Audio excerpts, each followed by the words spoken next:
Hai semua, pernah nggak sih di saat ada orang yang minta bantuan ke kita, terus kita kayak agak mikir-mikir, kita malah dibilang, ah lo perhitungan banget sih. Atau justru kebalikannya, di saat kita selalu bantuin orang dan ada di suatu titik, kita juga kan memang punya kebutuhan. Dan di situ kita baru sadar bahwa, ah lo sih kurang perhitungan gitu. Nah sebenarnya nggak ada yang salah sih dengan perhitungan. Ya kenapa harus salah? Karena mungkin selama ini ya kita juga, ya aku pun menyadari kadang perhitungan itu selalu dikonotasikan negatif gitu ya, atau ya bisa mirip-mirip sama pelit gitu. Padahal kalau kita maknai lebih jauh ya, perhitungan itu sebenarnya kan kata dasarnya hitung gitu, dan itu tuh dekat sama sifat manusia sebagai ya makhluk yang rasional, memperhitungkan, mengukur, menimbang. Ya justru dia menggunakan indranya atau akal kita. Jadi sebenarnya nggak masalah untuk jadi orang yang perhitungan.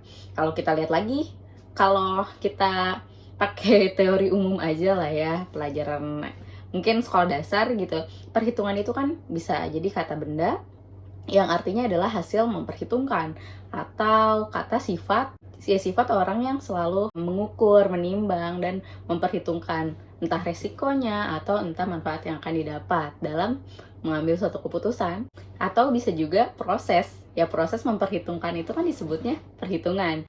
Nggak ada unsur yang mendefinisikan dia tuh pelit gitu. Padahal, nah artinya sendiri, perhitungan itu sebenarnya cermat dalam mengatur atau menimbang segala kemungkinan, faktor, juga tadi risiko dan manfaat dalam menentukan suatu keputusan lah. Gampangnya mungkin kayak gitu ya.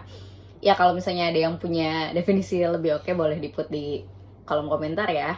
Nah terus apa bedanya sama pelit? Nah sedangkan pelit itu kan sebenarnya sifat menahannya.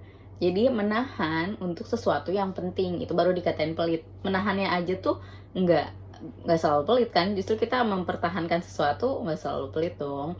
Nah cuman di saat ada ditambahin tadi untuk sesuatu hal yang penting, nah itu baru dikatakan pelit gitu. Nah tapi penting ini tuh balik lagi akan relatif orang yang butuh, atau penting di mata si orang yang ngasih gitu.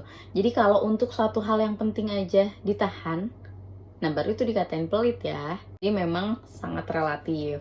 Nah terus kalau dermawan itu apa? Dermawan itu tuh cenderung ya sifat yang suka memberi, tapi ya sesuai kemampuan. Kalau misalnya suka memberi tapi tidak memperhitungkan, nah itu justru akan membahayakan dirinya sendiri. Oke lah, kita juga tahu ya, pasti hal baik itu akan dibalas dengan hal yang baik gitu ya. Kalau jadi orang dermawan mungkin nggak akan miskin gitu. Tapi sebagai makhluk yang rasional harus juga memperhitungkan. Nah disitulah kita jangan sampai memberi tapi tidak memperhitungkan dengan dampak panjangnya. Oke lah, memang akan diganti gitu ya, akan dibalas dengan yang lebih gitu kan. Cuman itu kan memang bukan urusan kita gitu untuk membalasnya. Kita nggak bisa ngejudge akan dibalas kapan dan akan dibalas seberapa besar. Dan sedangkan kita juga kan memang diajarkan untuk tanpa pamrih ya. Jadi, nah terus gimana caranya biar kita bisa selalu dermawan?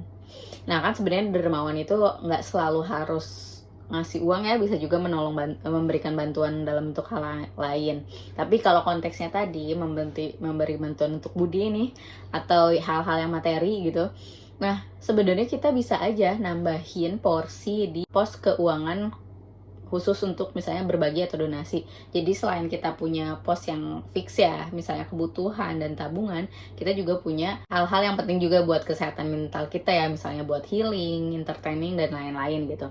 Nah, mungkin kalau kita sering nemuin case-case ternyata banyak orang yang membutuhkan di sekitar kita dan kita pengen membantu lebih, ya tadi kita bisa nih dari keempat pos tadi, misalnya kita lakuin penghematan di kebutuhan atau tabungan masih bisa aman gitu, porsinya akan dibanyakin ke donasi, yang nggak masalah juga sih sebenarnya.